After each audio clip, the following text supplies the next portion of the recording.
Amigas, amigos de 18 minutos, me da mucho gusto nuevamente darles la bienvenida a una edición más de nuestro programa, ya con más de 2 años de estar, gracias a su preferencia, en contacto con ustedes, siempre con las mejores celebridades.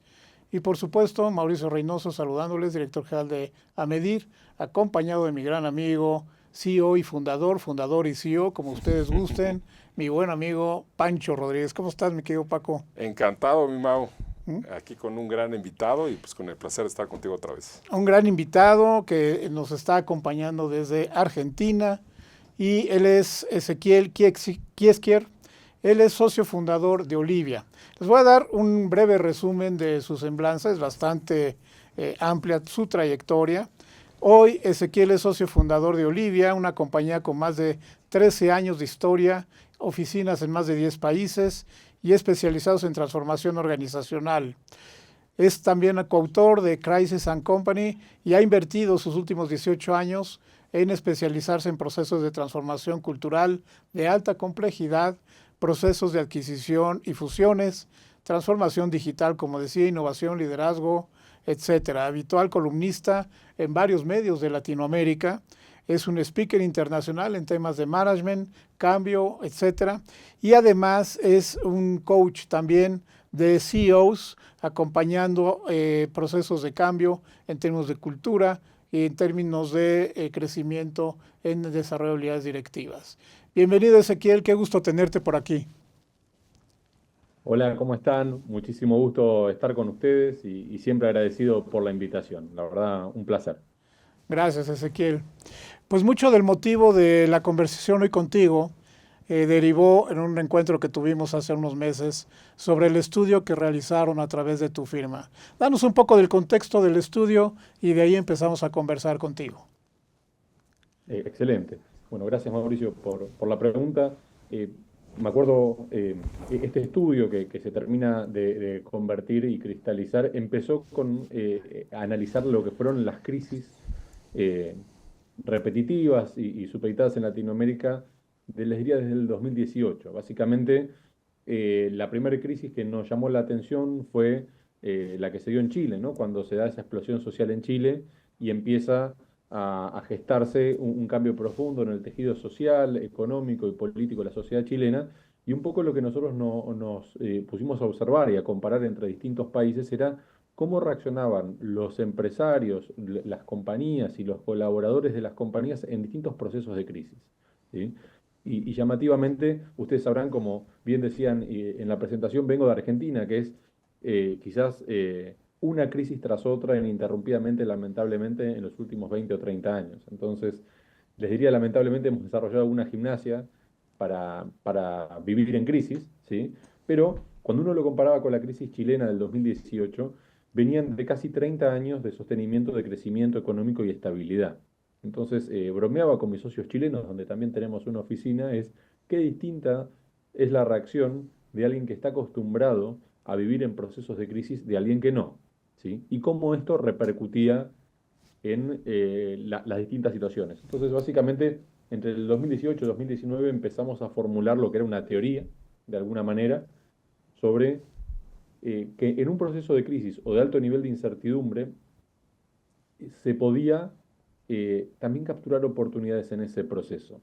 Y de repente vino la pandemia en su instante, y la pandemia fue como un acelerador o el escenario perfecto para poder estudiar este tipo de situaciones, porque ya no era una situación local de Chile, de Argentina o de cualquier geografía de las que podemos nombrar, sino empezamos a ver en forma global cómo reaccionaban las organizaciones en este tipo de procesos de altísimo nivel de incertidumbre y procesos de crisis muy profundos, muy repentinos. ¿Cuál fue el principal hallazgo que tuvieron en cómo reacciona la gente ante estos escenarios de crisis? Mira, digamos, eso lo sintetizamos en un gran concepto o en un modelo, ¿no? Donde pudimos extrapolar esto, era ante los mismos eventos de crisis. Es decir, yo podría darles de ejemplo la pandemia en sí mismo, como les decía, la guerra con Ucrania, entre Rusia y Ucrania, que ha destapado la crisis energética derivada de eso, o en cualquiera de estos escenarios, y podríamos seguir enumerando crisis tras crisis que están surgiendo, y cuando queremos que el mundo vuelva a la normalidad surge una nueva, encontramos patrones comunes en cómo se comportaban las personas y las organizaciones, ¿sí? Y básicamente son cuatro, ¿sí? La primera tensión o la primera dimensión es cómo hace su modelo de gestión de negocios. Encontramos compañías que se paralizan, ¿sí? Entran en un nivel eh, de parálisis total y dejan de movilizarse, es decir, la dinámica empieza a ser parálisis por análisis, proyecciones, qué pasaría si, qué haríamos si, cómo podríamos hacer, versus las compañías que sostienen un movimiento continuo, ¿sí? Y que quizás es muy común que hemos visto las compañías que paralizan sus presupuestos, no se puede gastar más dinero, vamos a frenar cualquier erogación hasta que pase la crisis, versus compañías que empiezan a hacer una fijación o una revisión de presupuestos trimestrales y dan pequeños pasos y tratan de avanzar en la búsqueda en la búsqueda de la segunda dimensión, que es la dimensión de la gestión de negocios, y encontramos en una polaridad compañías que encuentran oportunidades en contextos de crisis, y en la otra polaridad encontramos compañías que esperan que pase la coyuntura actual para hacer negocios. De hecho, hay un ejemplo muy interesante, una compañía agroindustrial en la cual su estrategia era basada en el valor del commodity, ¿sí? Entonces, su estrategia era esperar que el valor del commodity esté alta para hacer negocios. Mientras otras dicen, bueno, con este valor de commodity, ¿cuál puede ser nuestro cambio de estrategia y cuál puede ser la oportunidad subyacente en el mercado? Entonces tenemos compañías que se movilizan muy rápido o muy lento o se paralizan, compañías que buscan oportunidades incluso en los contextos más complejos, versus compañías que esperan que pase la coyuntura. Y después las otras dos dinámicas, dos dimensiones, perdón, que encontramos muy eh, evidentes o como patrón común en estas compañías, era compañías que cambian su capacidad de aprendizaje. Es decir, hoy, incluso cuando evaluamos talento, ya no es tan relevante lo que sepas, sino tu capacidad de aprendizaje.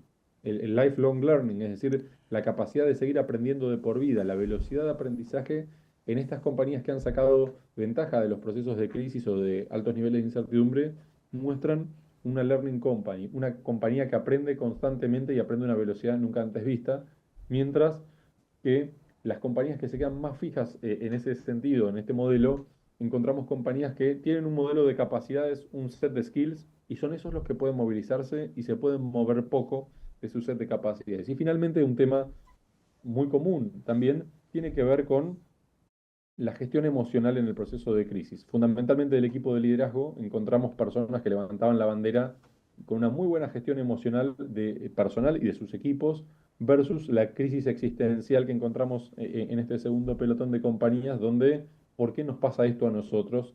Y hay como un lamento eh, sin fin. Entonces, básicamente te diría que en estas dos polaridades, esa más positiva y esa más negativa, podemos resumir lo que denominamos el modelo de crisis mindset, que básicamente lo que resume es, a misma coyuntura, a mismas capacidades económicas, encontramos comportamientos muy distintos en las compañías que logran sacar ventaja competitiva o obtener ventaja competitiva en procesos de crisis. ¿Sí? Y estos son los comportamientos bien marcados, por los que preguntabas, que veíamos fundamentalmente en los equipos de liderazgo. Justamente uno de los temas de 18 minutos, Ezequiel, es el tema del liderazgo. Y me gusta mucho hablar también del liderazgo hoy en época de incertidumbre, es lo que estás tocando. Quisiera que nos hablaras un poco más de lo que acabas de comentar. Uno, aprendizaje significativo. Y dos, ¿qué es lo que para los CEOs o miembros de un equipo de liderazgo que están viendo, escuchando el programa, les recomiendas observar en sí mismos y en sus equipos para poder enfrentar estos escenarios de incertidumbre y cambio? Bien, excelente pregunta.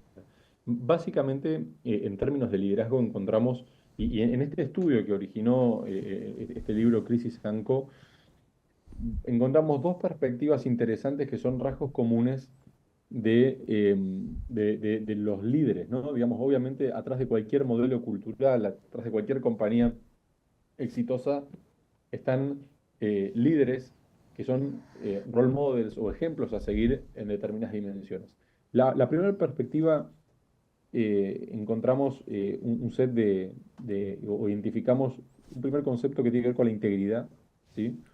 Que tiene que ver con la valoración de la coherencia, la transparencia y que generaba un efecto de confianza en su liderazgo. Es decir, lo que nosotros hoy encontramos son líderes positivos que, más que tener la respuesta, ¿sí?, son muy buenos para decir, ¿sabes qué? Esta es una respuesta que no tengo y que tenemos que construir colectivamente, pero se muestran en forma transparente sobre eso. Típicamente nosotros esperábamos de los líderes, ¿no?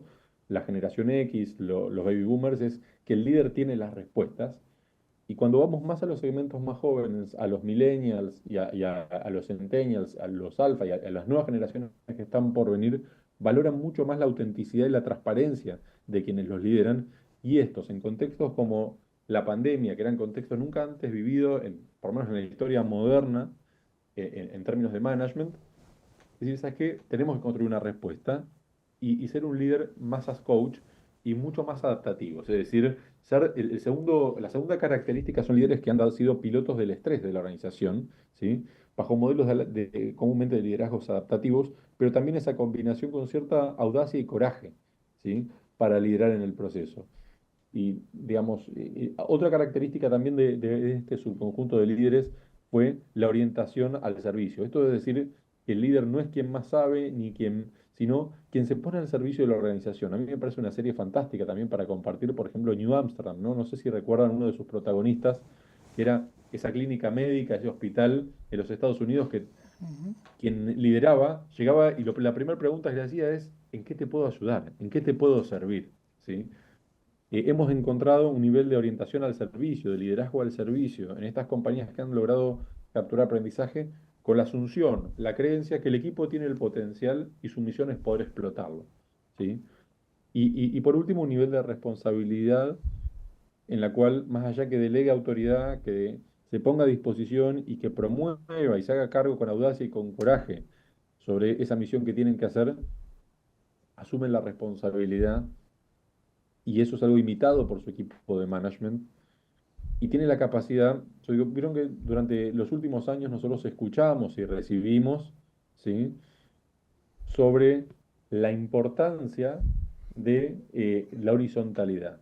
Nosotros hemos encontrado líderes que tienen la capacidad de distinguir cuándo ser horizontales y cuándo se necesita cierta verticalidad para alinear el equipo. Es decir, no se trata de ser horizontal en todas circunstancias, sino la capacidad de hacer ese switch en la cabeza, siendo trabajo horizontalmente, y de pronto cuando tengo que hacer esa bajada vertical la hago, y es valorada por el equipo y muchas veces solicitada por el propio equipo.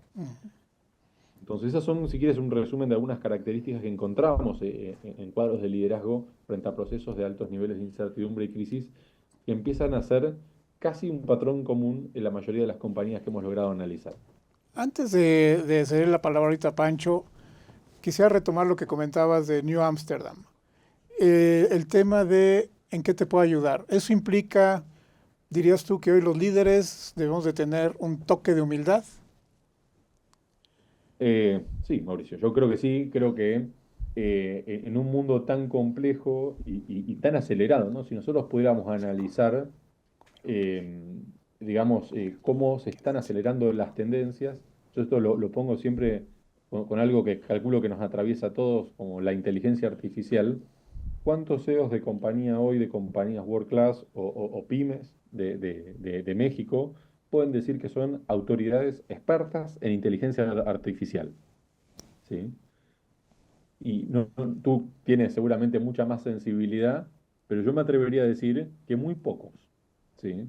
Entonces yo creo que esto que tú tocas es un punto clave para decir la humildad de saber que no sabemos e ir a buscar el conocimiento en algún lugar de la organización y darles autoridad, empowerment y recursos para que puedan liderar esa transformación. Porque finalmente quien lidera se termina convirtiendo en un sponsor de esto, y la responsabilidad no de resolverlo él, sino de unir a sus mejores jugadores para poder dar una respuesta. Y eso requiere una humildad para decir, ¿sabes qué? Quizás no tengo la respuesta personalmente, pero sí confío en que mi equipo la puede tener o la voy a buscar fuera. De lo que comentabas en un principio, de que puedes tener dos reacciones, ¿no? Una es la de la parálisis y la otra es la de buscar las oportunidades, ¿no? Creo que en un principio sí tienes que entender de qué se trata o un poquito la crisis, las dimensiones que puede tener, pero luego tienes que salir a buscar esas oportunidades, no quedarte paralizado, ¿no? ¿Cómo fomentar esto en el equipo? Porque pues es muy natural los miedos, la incertidumbre, ¿no? Y cómo salir, vayamos a buscar lo bueno, ¿no? ¿Cómo le haces con el equipo para lograr eso? Mira, lo que podemos ver en términos de tendencias, si quieres, es hoy, por ejemplo, un proceso, voy a ser políticamente incorrecto, si me permites, pero típicamente basado en el miedo, ha Ajá. sido la planificación estratégica, ¿no? Digamos, ¿cuánto puedes vender? ¿Cómo es el presupuesto? ¿Cómo es el budget? Dime en 4 años qué tamaño va a tener la compañía, cuál va a ser su resultado económico, su resultado financiero, el EBITDA, el retorno de inversión. Entonces, básicamente necesitamos asegurar ciertas cuestiones que nos den cierta tranquilidad. Ahora, ¿cuántas compañías hoy pueden dar certeza y disminuir el miedo de cómo va a ser la compañía en 5 años? ¿Sí? Cuando pensamos que pasamos todas las crisis, siempre asoma una nueva. ¿Sí?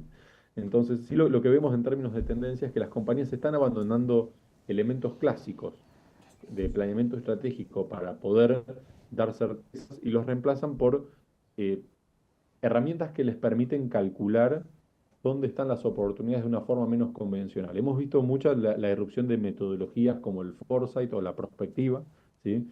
Que es esta metodología que viene más, si quieres, del mundo militar, de cómo planificaban las defensas a 50 años con hipótesis de conflicto.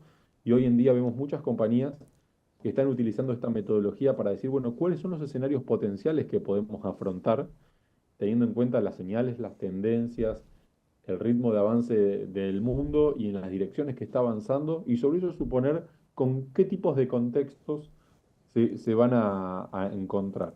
Y eso les permite generar distintos escenarios que les permita encontrar las oportunidades presentes en cada contexto y tener planificaciones alternativas para cada uno de esos escenarios, ¿no? Me imagino, eh, sin meternos en política, pero con las elecciones en Latinoamérica tan pendulares, que se pasa de izquierda a derecha, de derecha a izquierda en muchos países de Latinoamérica, yo diría, son realidades macroeconómicas, sociales, políticas y económicas muy distintas las que tienen que afrontar las organizaciones en uno u otros casos.